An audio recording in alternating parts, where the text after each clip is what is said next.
Esta enfermedad, como todos ustedes saben, ya se debe haber mencionado en el transcurso del día, tiene una característica muy especial, ¿no? Que es de que no todos la conocen, que, que no están muy familiarizados en la parte médica con ella y que muchas veces ese desconocimiento puede llevar a que se tomen malas decisiones. Asimismo, de que es una enfermedad que requiere más que muchas de un apoyo familiar incondicional, de una cercanía muy grande de todo el grupo familiar, porque es una enfermedad que cambia el estilo de vida de todos. Por lo tanto, es muy importante saber vivir con él. Y es por eso que esta charla vamos a hablar de los diferentes aspectos y las preguntas que normalmente me hacen al respecto, ¿no? Solo para comentarles que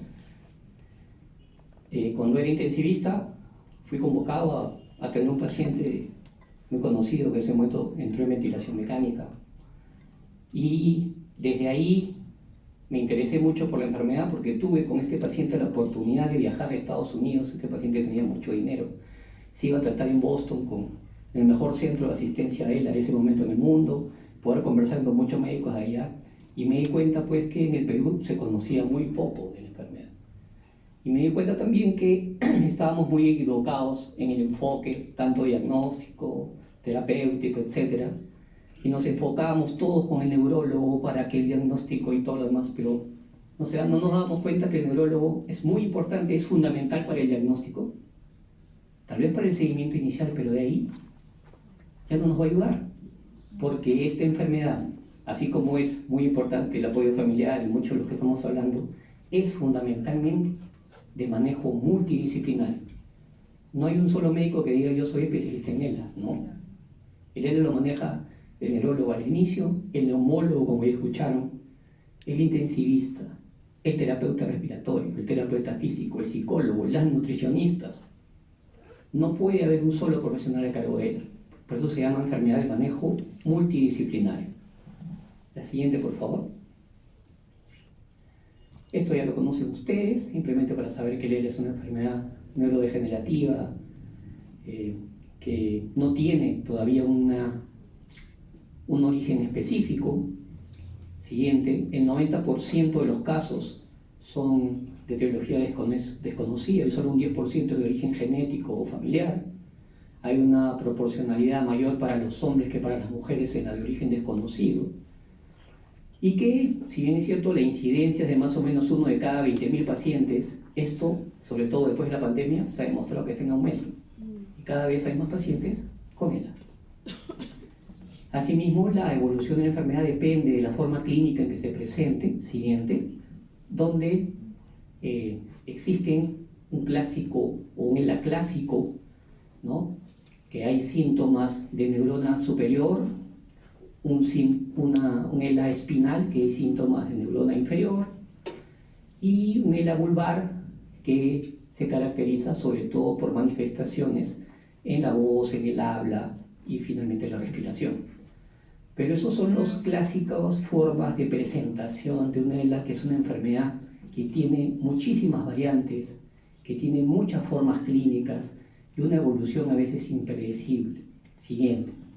¿Y por qué les digo esto? Porque muchos me preguntan, doctor, ¿cómo es posible? El médico se equivocó en mi diagnóstico. Yo les aseguro que de todos ustedes, muchos se equivocaron, le echaron la culpa al médico, cómo era posible, no se dio cuenta, me equivoqué en ir a un neurólogo, debía ir al otro, me equivoqué en hacer este examen, debía hacer el otro. Y no es que sea que se han equivocado, no es que sea que no fue el médico adecuado, sino que es una enfermedad difícil de diagnosticar, ¿no? Por más que tenga un protocolo específico, puesto que hay muchos diagnósticos diferenciales.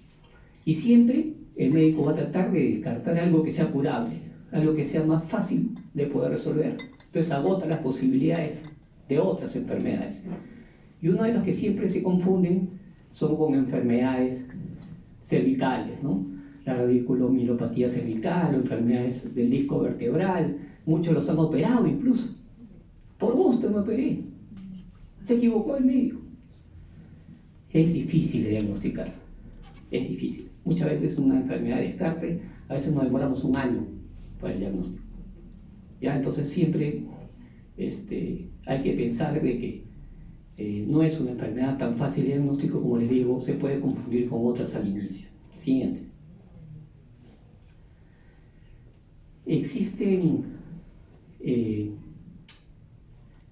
muchas publicaciones actualizadas donde han salido nuevos fármacos para el manejo, pero fundamentalmente y en todas sus etapas, el ELA es una enfermedad de manejo fundamentalmente sintomático.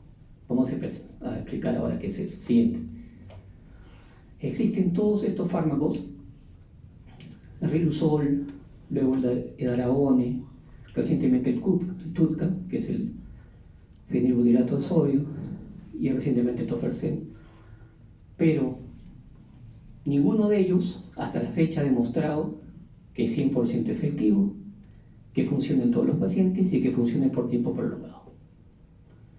Tienen mecanismos diferentes de acción, algunos con efectos adversos más que otros, pero el más usado, Riluzol, aprobado por la FDA, el primero en usar y todo, se usa solo en estadios iniciales, luego de 6 meses a un año.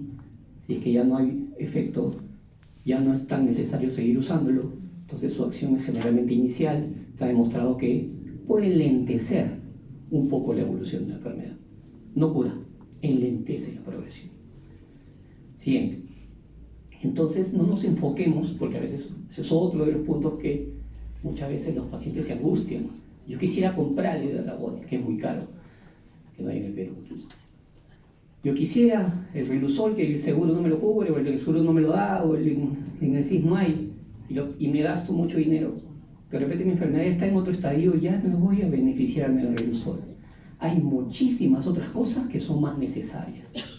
No nos enfoquemos solamente en el tratamiento farmacológico, porque muchas veces, dependiendo de la etapa de la enfermedad, ya no es necesario. ¿Okay?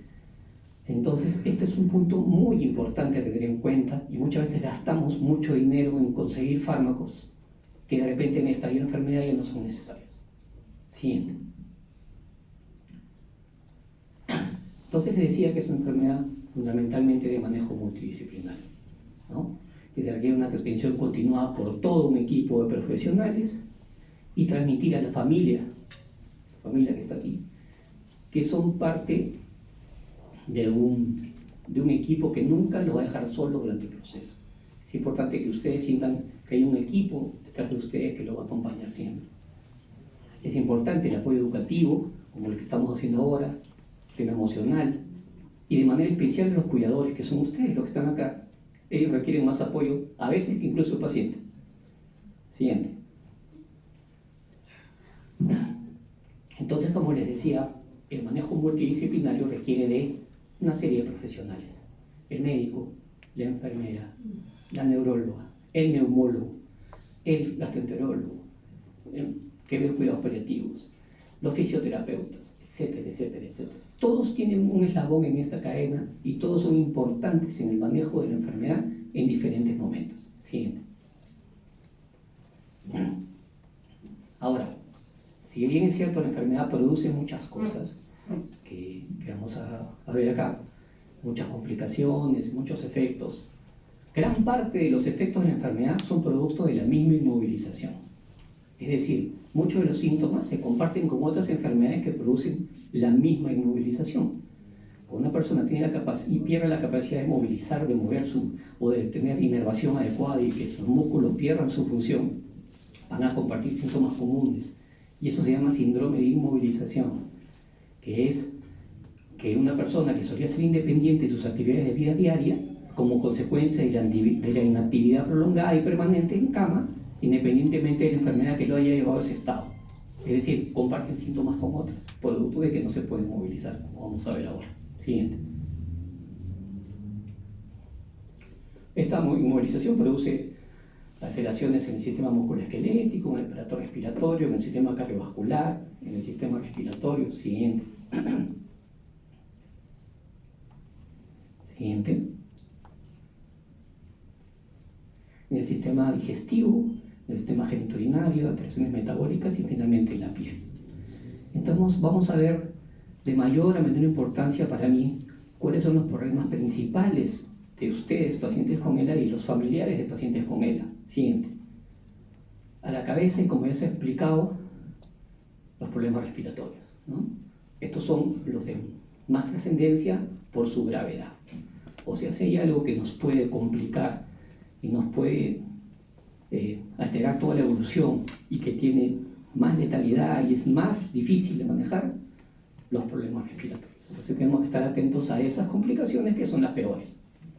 Siempre atentos a eso. ¿Y por qué hay problemas respiratorios? Se explicó las causas y se manifiestan por insuficiencia respiratoria, que es la capacidad del organismo de abastecer la concentración de oxígeno y la cantidad de aire necesaria para las actividades normales de la vida diaria. El paciente con ELA pierde esa capacidad y progresivamente entra en un estado de insuficiencia respiratoria. Eso en sus estadios más avanzados lleva ventilación mecánica, como ya vamos a explicar y ya se explicó. Pero es una triada de eventos, no solamente es esta insuficiencia respiratoria que produce disnea, es decir, dificultad para respirar, sino es una tos ineficiente que lleva a un cúmulo de secreciones y a una serie de manifestaciones respiratorias. Siguiente. Esta es una de las molestias principales, como ya se ha mencionado, que es este manejo de las secreciones, ¿no?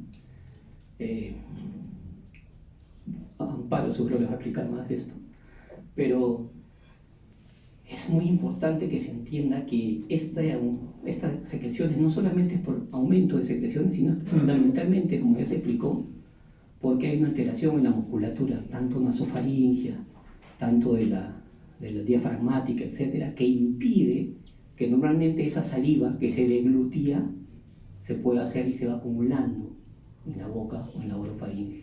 Asimismo, la tos se hace ineficiente, como ya se explicó, y esas secreciones que normalmente uno inspectora o que normalmente uno inspectora de glúteo, que normalmente se manejan en forma imperceptible, los pacientes con ELA no lo pueden hacer. Y van a sentir esa bola que tienen aquí siempre, a veces en la noche, que no la pueden botar, que es la flema que está acumulada y no se puede eliminar.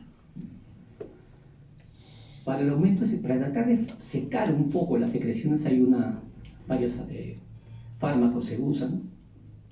La amitriptilina es un antidepresivo que tiene como efecto adverso disminuir las secreciones. Generalmente lo usamos al inicio. Se puede usar el primero 25, lo usamos a 50 miligramos día. Hay gotas de atropina también que se pueden dar. Pero esto tiene el efecto de que cuando se usa mucho puede producir un poco de taquicardia, hay que tener cuidado con eso. El glicopiruvato, que no es tan fácil de conseguir aquí, que es un anticolinérgico. Antihistamínicos, y actualmente tiene mucho efecto positivo de la toxina botulinínica inyectada en las glándulas submaxilarias. Eso tiene un periodo de más o menos 6 meses de efecto en disminuir las secreciones cuando han fracasado todas las anteriores.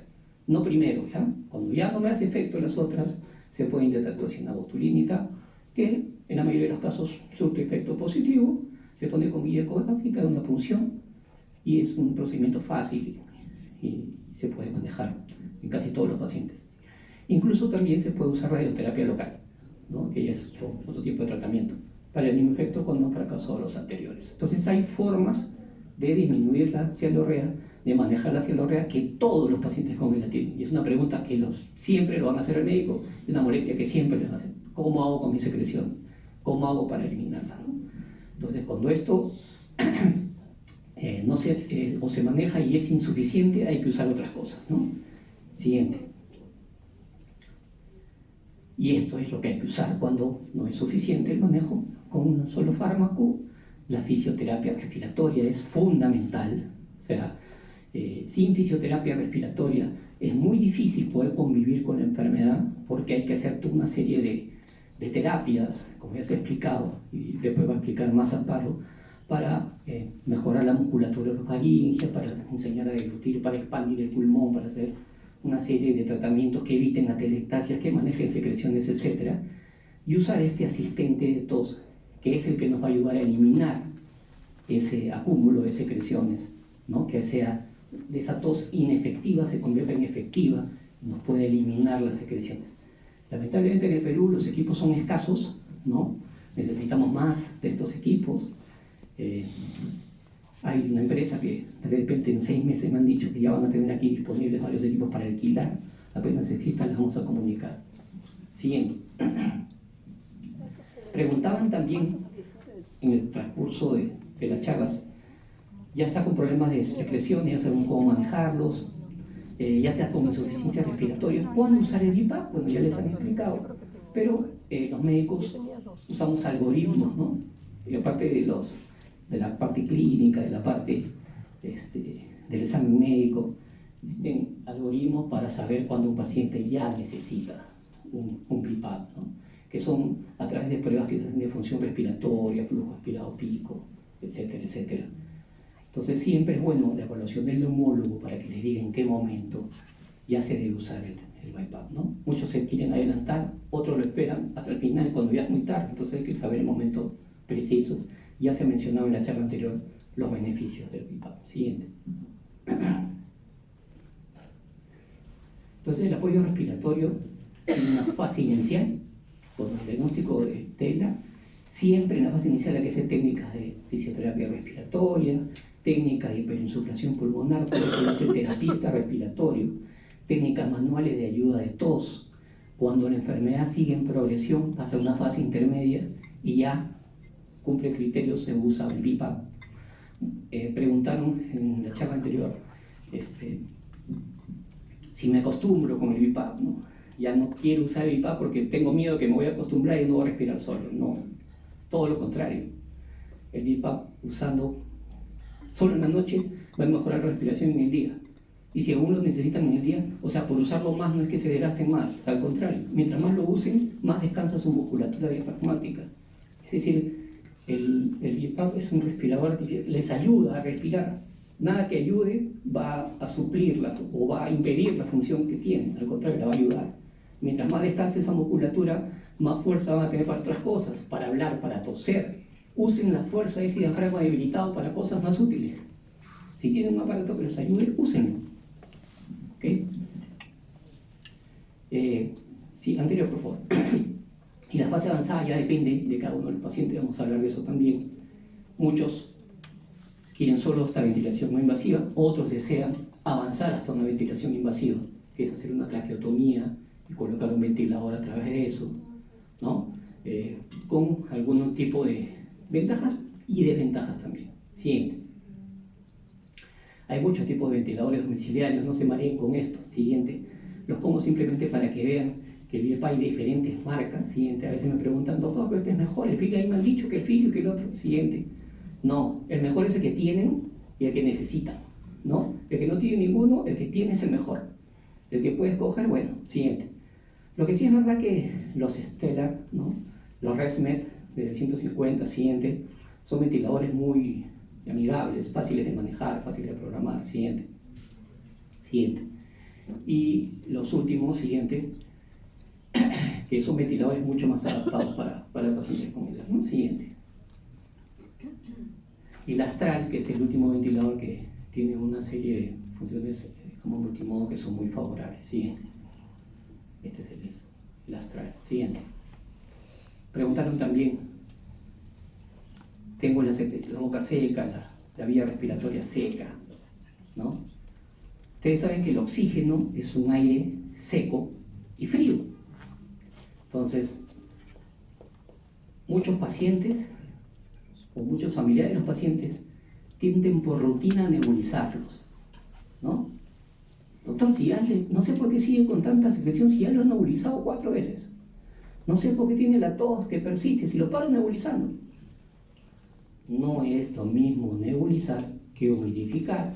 Ya les van a explicar en la charla que viene las diferencias, pero cuando uno nebuliza, fundamentalmente lo hace para llevar fármacos al aparato respiratorio. Si uno necesita broncodilatadores, algún fármaco, usa la nebulización para llevar ese fármaco a los bronquios terminales para que puedan surtir efecto. No se usa con un mecanismo de fluidificar la secreción, etc. Lo puede hacer, pero no es el mecanismo para eso.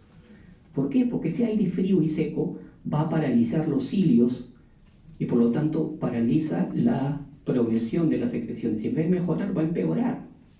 En cambio, un aire caliente, tibio, una humidificación continua, favorece que se puedan eliminar las secreciones. Por eso es que cuando uno usa BiPAP, debe usar un humidificador.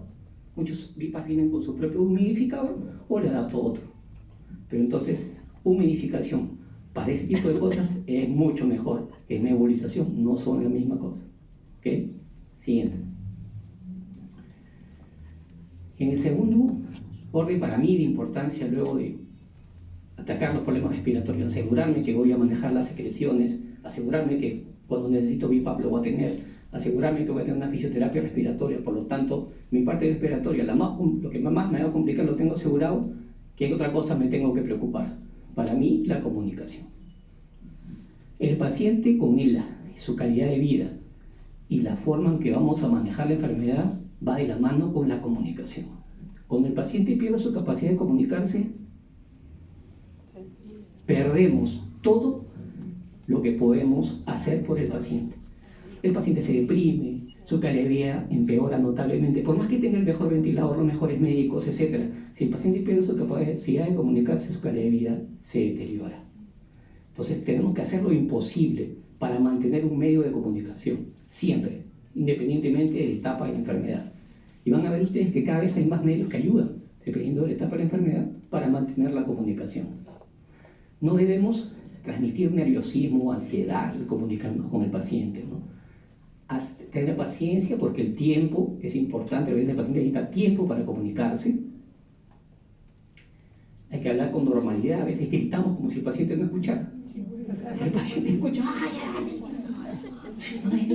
se escucha, lo que pasa es que se demora, pues, dele tiempo.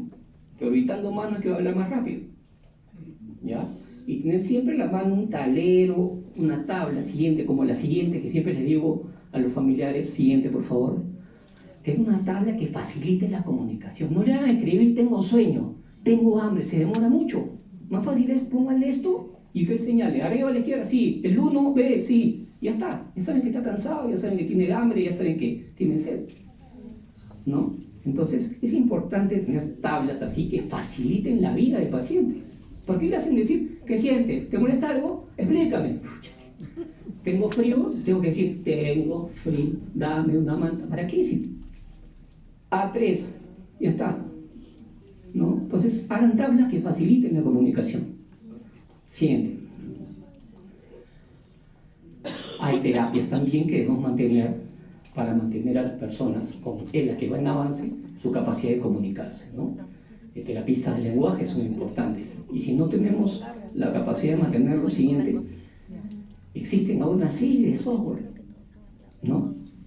El Gacy, el Jones, el Toby, muchos software que están destinados para que uno se pueda comunicar, solo con la mirada, con movimientos, etc. De diferentes estadios de enfermedad, siempre hay un software. O sea que ahora que dice, no, que ya no puede, no importa, ¿no? Paciente famoso, muy conocido, que lamentablemente falleció hace poco, hasta escribió artículos en el periódico, movimiento mínimo de los ojos. Entonces, sí se puede comunicar hasta etapas avanzadas. No perdamos esa oportunidad, ¿ya? Siguiente. Los problemas digestivos, comunes también en todos los pacientes, ¿no? Doctor, ya que le doy una dieta que me ha dado malita, que digo al mercado a comprar todos los ingredientes, la preparo extraordinario, y el paciente sigue bajando de peso. Sí, pues, porque esta enfermedad consume demasiada energía. Así le den la mejor alimentación, siempre el paciente va a tender a bajar de peso.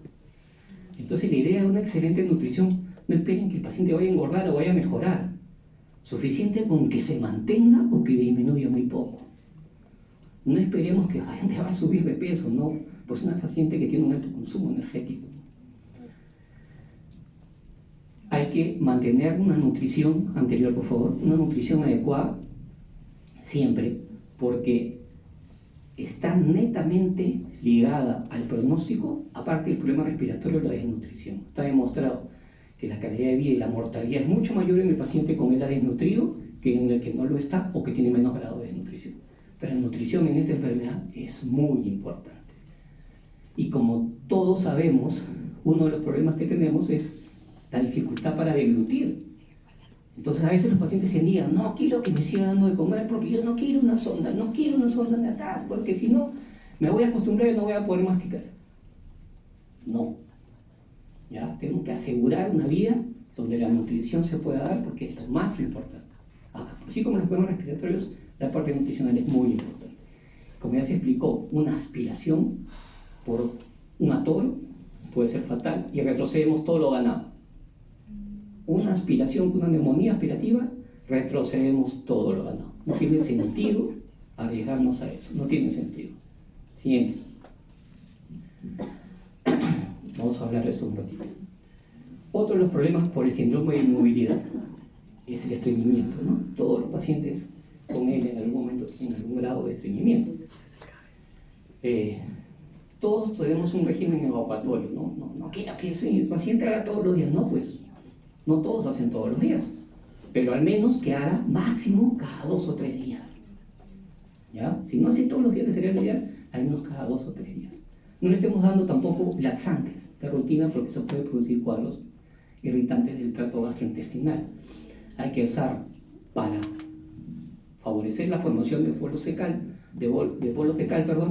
una serie de nutrientes que seguro Marita les explicó, les va a explicar, que permiten que se forme un adecuado bolo fecal y favorezca que no se desarrolle estreñimiento. Asimismo hay tratamientos para hacer que el régimen evacuatorio sea en este tiempo. Ya cuando no se logró esto, tampoco esperar más de 4 o 5 días porque se pueden impactar las heces, ¿no? Cuando ya tenemos una semana, ¿cierto? No, se impactan las heces y pasaría más difícil. Entonces, no esperar mucho tiempo, un enema evacuante, si es tema local, suproglicerina, pero generalmente un enema evacuante favorece la evacuación cuando pasan muchos días. ¿Ya? No dejemos que pasen muchos días, porque eso puede traer complicaciones. Siguiente. Una de las formas de darnos cuenta de que este paciente ya requiere sonda es cuando las secreciones ya se chorrean demasiado, cuando come y se atora varias veces, ¿no? Retiene mucho tiempo los alimentos en la boca, hay que hacer varios intentos para que degluta y a veces quiere toser y le sale alimento por las fosas nasales, etc. Ese paciente ya necesita una sonda. Siguiente. Como les digo, no nos arriesguemos a una neumonía aspirativa. Entonces, al inicio de la enfermedad, así como les decía, para el soporte respiratorio de inicio, terapia y todo lo demás, acá al inicio, cuando hay disfagia, hay que modificar la consistencia de los líquidos, hay espesantes para favorecer la deglución, etc. Cuando la enfermedad ya está en avance y la disfagia progresa, la masticación y la deglución se hacen más dificultosas y a pesar de que se modifica la consistencia de alimentos, ahora ya no líquidos, sino también sólidos, puede haber dificultad. Y aquí hay que pensar, sobre todo cuando esto progresa, en colocar una sonda. Recuerden esto, siguiente. Es mucho mejor tenerla y no usarla que necesitarla y no tenerla. A veces se nos pasa el momento de poder colocarla y cuando el paciente ya está con un grado de disfunción respiratoria avanzada, hacer el procedimiento es muy complejo y perdimos la oportunidad. Muchos piensan, doctor, pero si me pongo la sonda yo no voy a poder comer. Mentira. Tú puedes tener tu sonda que no te va a molestar para nada porque eso está debajo de la piel y ni se ve, ¿no? Y puedes comer lo que te provoque. Poquito, solo para sentir el gusto de la comida, lo que tengas. Y tu nutrición principal va por la sonda. Lo que te va a asegurar tu estado nutricional, la dieta que te manda Marita va por la sonda. Tú comes lo que quieras, lo que te provoque. Pero ¿cómo lo hemos tratado? Come. Bien chacadito un poquito, vas saboreando lo que quieras. Ceviche, lo que quieras. No hay impedimento de comer acá nada. Lo que quieras, come. Poquito. Que es lo que no te va a atorar. Muy poquito. Porque tu nutriente principal va a pasar por la sonda. A veces me llaman, todos puedo comer, si le ha provocado ceviche, venir a la familia, que coma. Obviamente que no le sabe un plato de ceviche, que coma lo que puede, pero que pruebe, que sienta el sabor. Son de las pocas satisfacciones, ¿no? Calidad de vida, que coma con el resto, lo que le provoca. Pero con su sonda, ¿ya? La sonda nasogástrica tiene algunas complicaciones, ¿no? Hay que estar cambiándola cada cierto tiempo, es un poco complicado ponerla. A veces se usa porque hay temor cuando se usó de usar la gastrostomía o ya se nos pasó el momento de que era el mejor momento para colocarla y ya no podemos usar la sonda. Acuérdense que uno de los problemas de la sonda es de que cuando se pone la máscara del BiPAP, ya no permite dosar bien porque la sonda va a hacer que se escape el aire por el costado. Es otro de los problemas de la sonda. ¿Ya? Entonces, lo ideal es la gastrostomía. Está indicado, todo paciente que va a requerir apoyo nutricional por más de 6 meses requiere sonda de gastrostomía. Aquí o en cualquier parte del mundo es una indicación mundial. Usted sale cualquier libro y dice, paciente que va a requerir soporte nutricional por más de 6 meses son de gastrostomía. No hay que discutir nada. Esa es la indicación. No, pero yo todavía puedo comer, no importa, pues, póntela. Sigue comiendo, en algún momento lo vas a necesitar. Si ya tienes problemas para deglutir, ya te estás saturando, es el momento. ¿Ok? Siguiente. Esta es la sonda de gastrostomía, es un procedimiento que se hace por una endoscopía, es relativamente,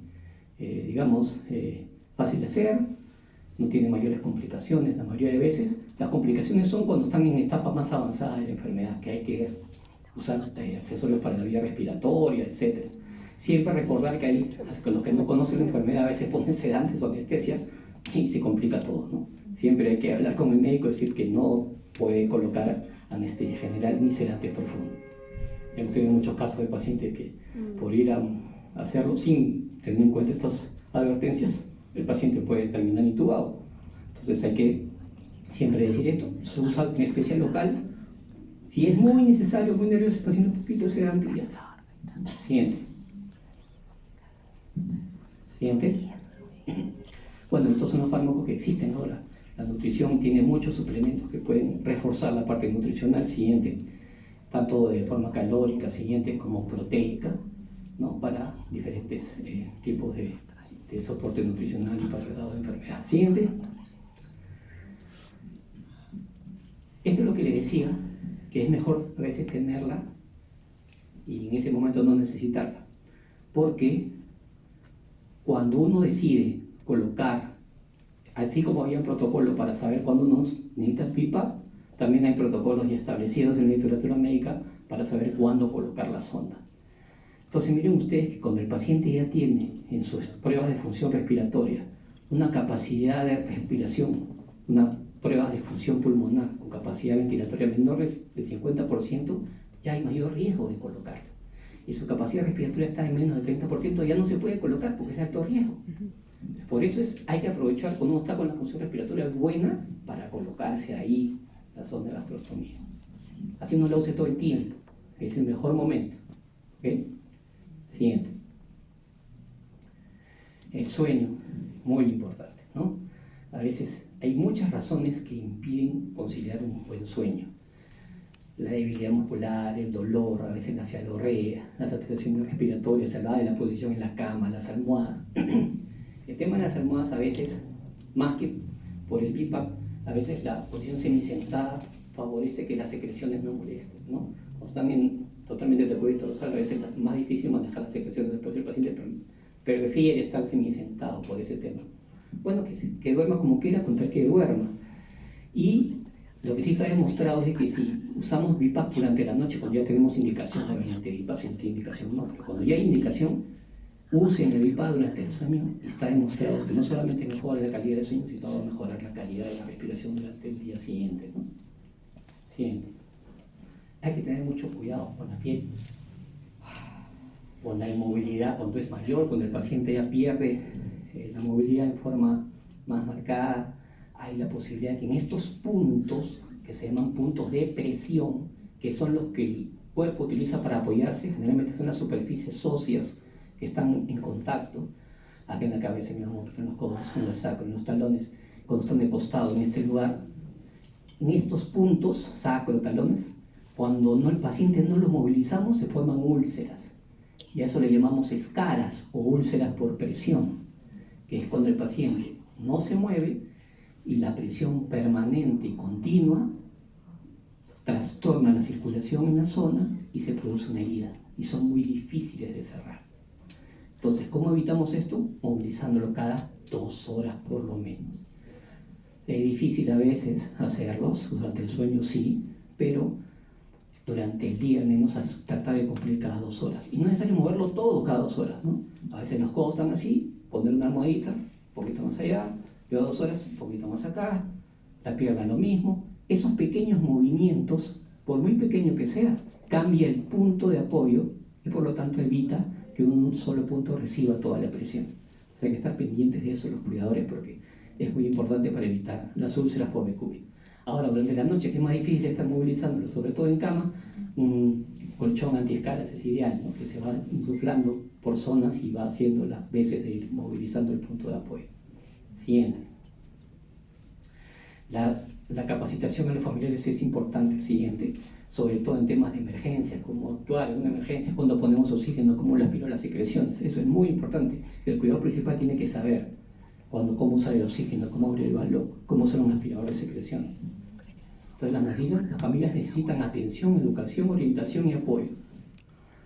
Algunas se adaptan mejor que otras, pero en su mayoría tienen dificultades, sobre todo al inicio de la enfermedad. Entonces, hay que prevenir que la familia claudique en ese esfuerzo. Pero también nos preguntamos, ¿y quién cuida al cuidador? O sea, los cuidadores son